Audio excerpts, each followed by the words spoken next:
मनरेगा जैसे कानून बनाकर आपको रोजगार का अधिकार दिया, जिसे आप अपने जीवन बेहतर बना सके।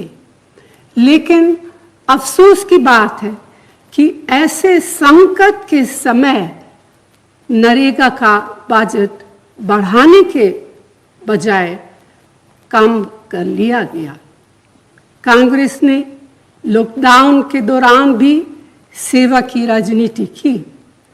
आप घरों से दूर फंसे थे, आपको घर पहुंचाया। जितनी भी आपकी मदद हो सकती थी, हमने पूरा प्रयास किया। सेवा और अधिकारों की राजनीति के रास्ते पर चलते हुए ही उत्तर प्रदेश में कांग्रेस पार्टी एक नए राजनीति का विजन लेकर आए हैं।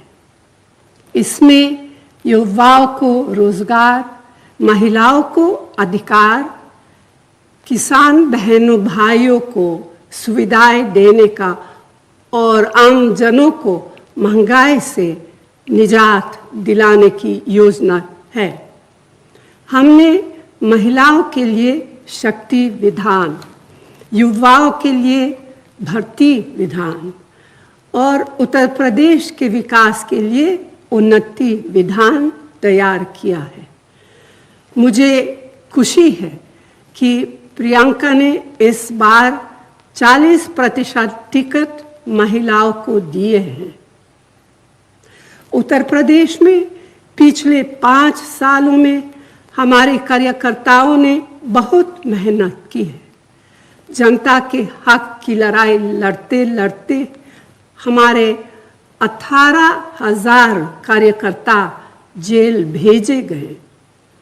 बहनों और भाइयों, मैं अपने आप को आपके परिवार का एक अटूट हिस्सा मानती हूँ। हम आपके जीवन को बेहतर बनाने वाली राजनीति के प्रति समर्पित हैं। हम आपको ऐसा विधायक देना चाहते हैं जो दिन रात आपके लिए काम करे और आपको मजबूत बनाने वाली योजनाएं बनाए। इन चुनाव में कांग्रेस पार्टी के हाथों को मजबूत कीजिए और अपने भविष्य को बेहतर बनाने वाली राजनीति चुनिए। रायबरेली के हमारे सभी उम्मीदवारों को भारी मतों से जिताइए। जय हिंद।